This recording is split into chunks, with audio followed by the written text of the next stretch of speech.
North Korean leader Kim Jong-Un was shown in a tank during the country's latest military drills. State media said he drove the tank. The media released pictures of Kim peeking out of the machine. The military drills were conducted to inspect North Korea's combat capabilities. The drills involved placing units near North and South Korea's border. State media said that they were in firing range of the enemy's capital. Meanwhile, the South Korean and American militaries held combined live-fire drills. This came as a part of the ongoing Freedom Shield exercise. Over 300 South Korean and American soldiers, along with over 20 South Korean tanks, were part of the drills. The exercise began on the 4th of March and it will conclude today. Russia, China and Iran started joint naval drills in the Gulf of Oman yesterday. More than 20 warships and naval helicopters from the three countries are involved in the exercise. The drill is codenamed Maritime Security Belt 2024 and will last until March 15th.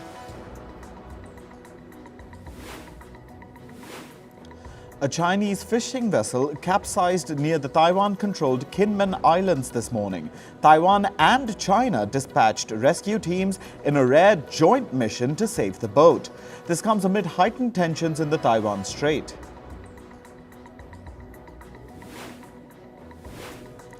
The President of the Philippines, Ferdinand Bongbong Marcos Jr., is set to meet U.S. State Secretary Antony Blinken next week. The leaders will meet in the US on March 19th. They will discuss security issues and mutual cooperation. This comes amid escalating tensions between the Philippines and China over disputed territory in the South China Sea. Ukraine launched a sweeping drone attack on Russia yesterday. This led to a fire in the Russian oil company Rosneft's biggest oil refinery. Thick plumes of black smoke were seen rising from the refinery building as firefighters struggled to control the flames. The fire was put out several hours later.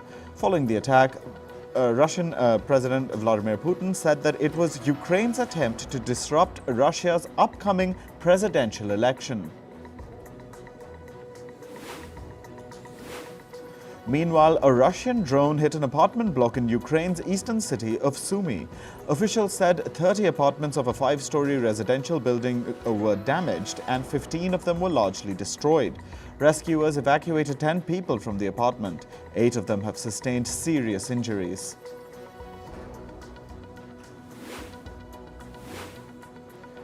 A Hamas fighter was killed after an Israeli drone hit a car outside the southern Lebanese city of Tyre yesterday. Both Israeli and Hamas officials have confirmed the death. The Israeli military has released a video purportedly showing the attack. Reports citing Hamas sources identified the killed fighter as Hadi Mustafa. Meanwhile, reports added that a man who was passing by on his motorcycle was also killed in the strike. In the US, hundreds of pro-Palestinian protesters blocked a terminal at the San Francisco International Airport yesterday. The demonstrators were demanding a ceasefire in Gaza and an end to American military assistance for Israel. Footage from the scene showed protesters carrying banners and chanting slogans. In India, 2 members have been appointed to fill the vacancies in the Election Commission. Ex-bureaucrats Sukhbir Singh Sandhu and Gyanesh Kumar have been appointed as new election commissioners. A 3-member panel chaired by Prime Minister Narendra Modi held a meeting earlier in the day to select the members. This comes days after one of India's election commissioners, Arun Goel, abruptly stepped down. A 37-year-old man died and another was seriously injured after rocks collapsed inside an underground gold mine in Australia. Authorities said that 28 other workers at the site have been rescued. The mine has been shut down as the local safety regulator investigates the incident. Meanwhile, a union that represents the miners said that some of its members had voiced safety concerns earlier. In Nigeria, gunmen who kidnapped nearly 300 school students last week have come out with their ransom demand.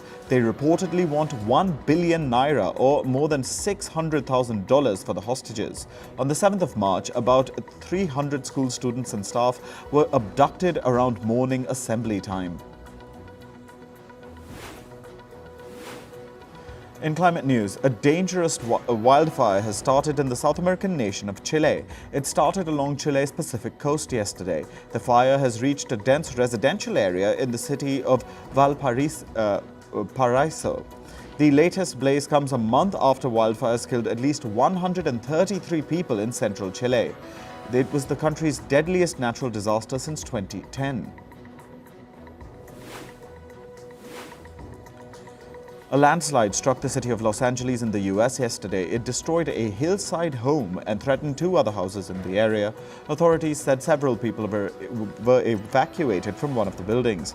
Los Angeles has reported almost 600 mudslides since early February. Meanwhile, several parts of the US will likely see extreme weather conditions today. Reports say there's an increased risk of wildfires in the states of Texas and Oklahoma. Meanwhile, heavy snowfall is expected in the states of Arizona and New Mexico.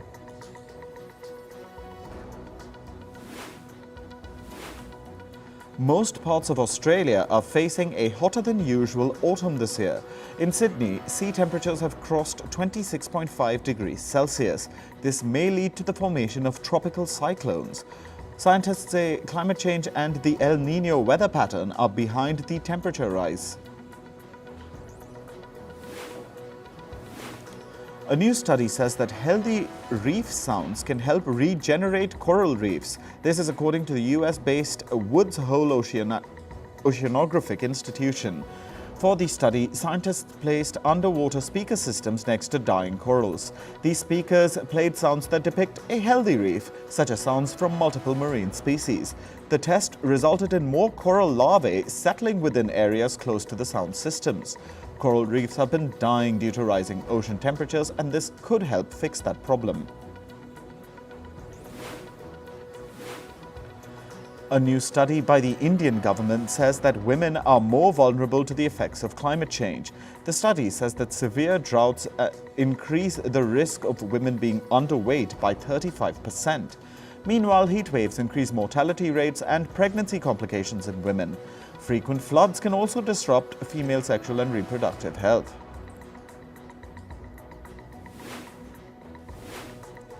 Methane emissions from the energy sector remained near record highs in 2023.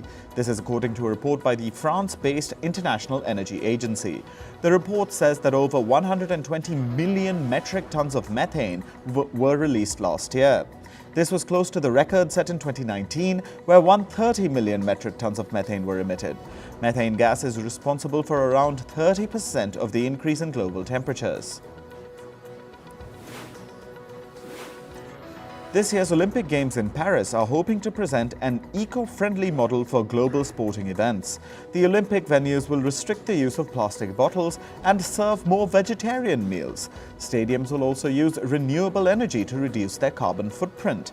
The organizers aim to keep carbon emissions at half the level of the 2012 Beijing Olympics. On to business and tech news. US lawmakers have passed a bill to ban the social media platform TikTok. That is, if its Chinese owner ByteDance doesn't divest.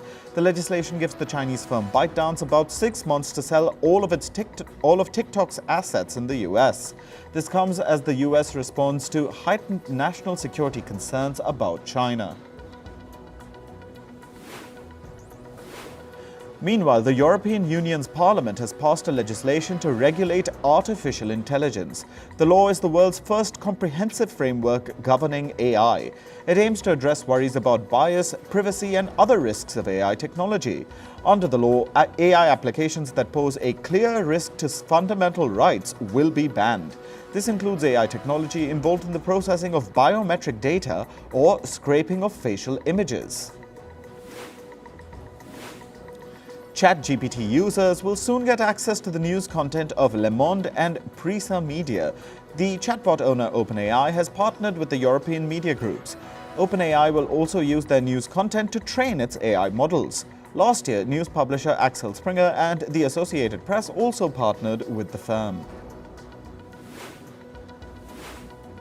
SpaceX will attempt to launch its Starship rocket for the third time today. This comes after the US Federal Aviation Administration granted the firm a test license for the rocket. Starship is a two-stage rocket system which aims to remain fully reusable after a mission. The last two tests of the rocket had ended in explosions. Tesla CEO Elon Musk visited the firm's German plant yesterday. His visit came after an arson attack earlier this month that had forced the plant to shut down for a week. During his visit, Musk thanked the factory workers for their contribution in resuming the plant's operations.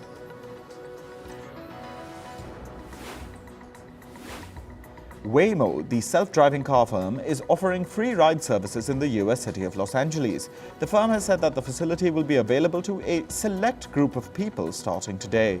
Cars will run across 163 square kilometers of the city from Santa Monica to downtown Los Angeles.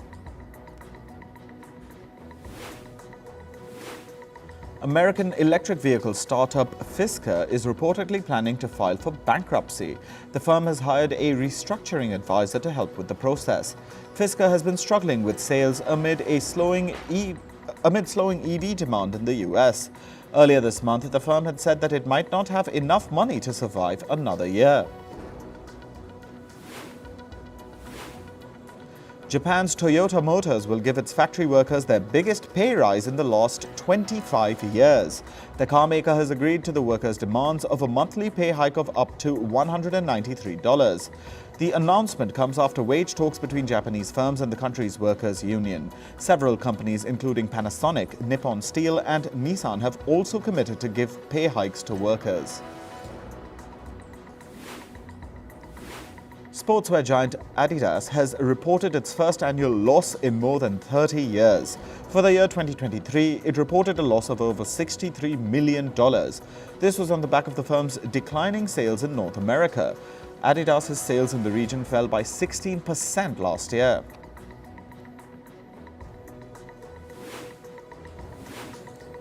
American retail store chain Dollar Tree will close nearly 1,000 of its stores. This comes as the firm struggles to keep up with competition from the likes of Walmart and Target. Yesterday, Dollar Tree reported its fourth quarter results. Its total sales stood at $8.63 billion, which was below the analysts' expectations of $8.67 billion. Moving to sports, let's start with cricket. Bangladesh beat Sri Lanka by 6 wickets in yesterday's ODI match. Sri Lanka went to bat first and were bowled out for 255 runs in the 48th over. Host Bangladesh chased down the target in the 44th over. Captain Najmal Hussain Shanto scored an unbeaten 122 to clinch the win. He was joined at the crease by Mushfiqur Rahim, who scored an unbeaten 73. Visitor Sri Lanka now trail Bangladesh 1-0 in the 3-match ODI series. Pakistan is likely to replace pacer Shaheen Shah Afridi as their T20 international captain. This is according to local reports. Afridi has come under the scanner for his supposed subpar captaincy in Pakistan's ongoing domestic T20 league. As per the reports, Afridi is likely to be replaced by Mohammad Rizwan ahead of the upcoming T20 World Cup. England batter Harry Brook has withdrawn from the Indian Premier League or IPL due to personal reasons. Brook, who was picked up by the Delhi Capitals in December, will skip the entire tournament. Earlier, the English player had also opted out of playing the recent 5-match Test series against India. The Delhi Capitals are yet to announce a replacement for Brook.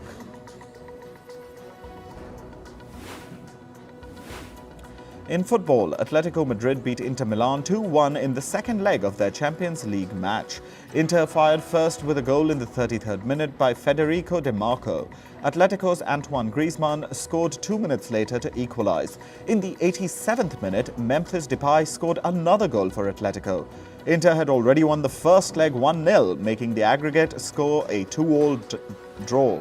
Then the match went into penalties. Atletico emerged victorious in the shootout 3-2.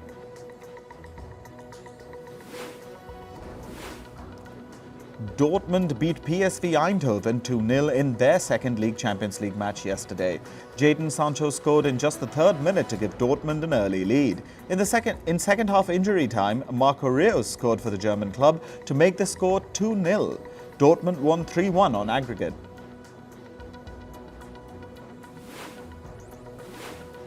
In tennis, world number 4 Daniil Medvedev advanced at the Indian Wells Open.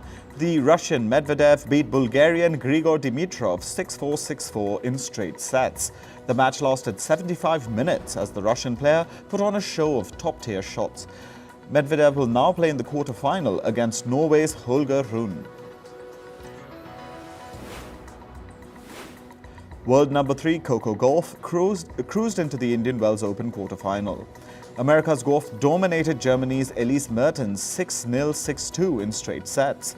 The match lasted barely 25 minutes. Gauff next faces China's Yue Yuan tomorrow. In badminton, India's Lakshya Sen won convincingly at the All England Open. He beat Denmark's Magnus Johansson 21-14, 21-14 in straight sets. With the win, Sen has now moved up to the 16th rank in the men's singles category.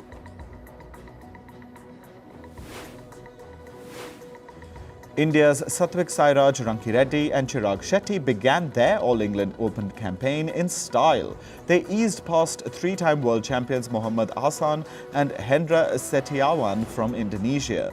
The final score was 21-18, 21-14 in favour of Rankireddy and Shetty.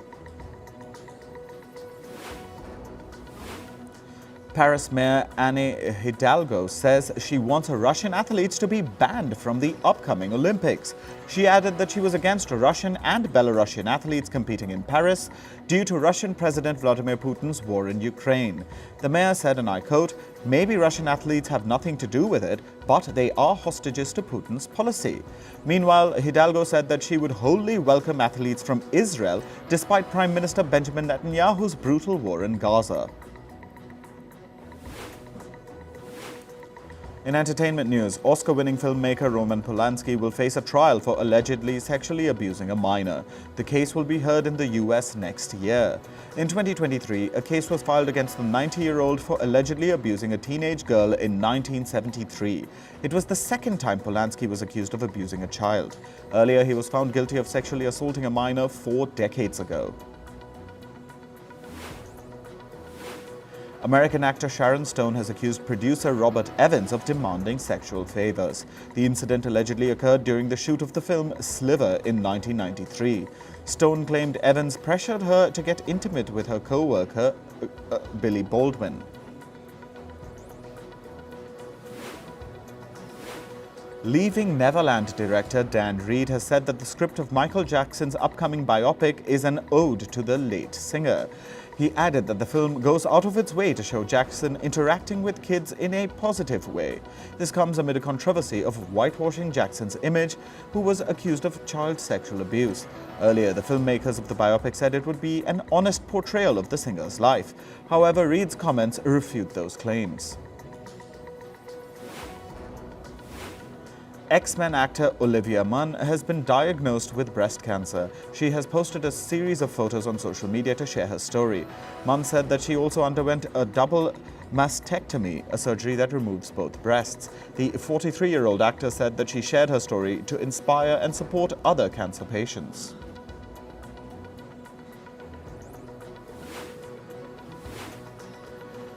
The Robert Pattinson starrer The Batman 2 has been delayed by a year. The film will now hit theaters in October 2026. It was earlier scheduled for October 2025. This will allow James Gunn's Superman to spend enough days in cinemas. Superman is slated to release in July next year. Meanwhile, the Pattinson starrer Mickey 17 will release 3 days early in South Korea. The sci-fi film will open in Korea on the 28th of January next year. The movie will release in the rest of the world on the 31st of January.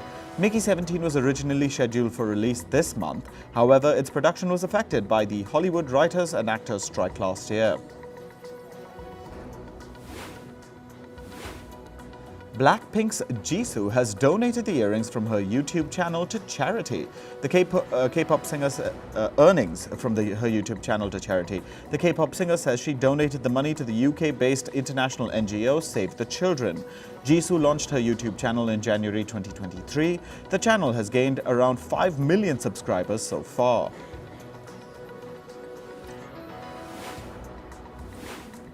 Kim Kardashian and Ye's wife Bianca Censori were spotted together yesterday. They were attending a listening party for Ye's new album, Vultures. This was the first time that Kardashian and Censori were seen together in public. Ye and Kardashian divorced in 2022 after 8 years of marriage.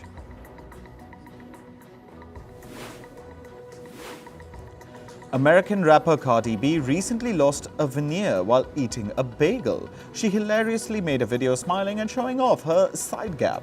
Ahead of losing the tooth, the rapper released the cover of her next single, Enough Miami. The song is set to release tomorrow.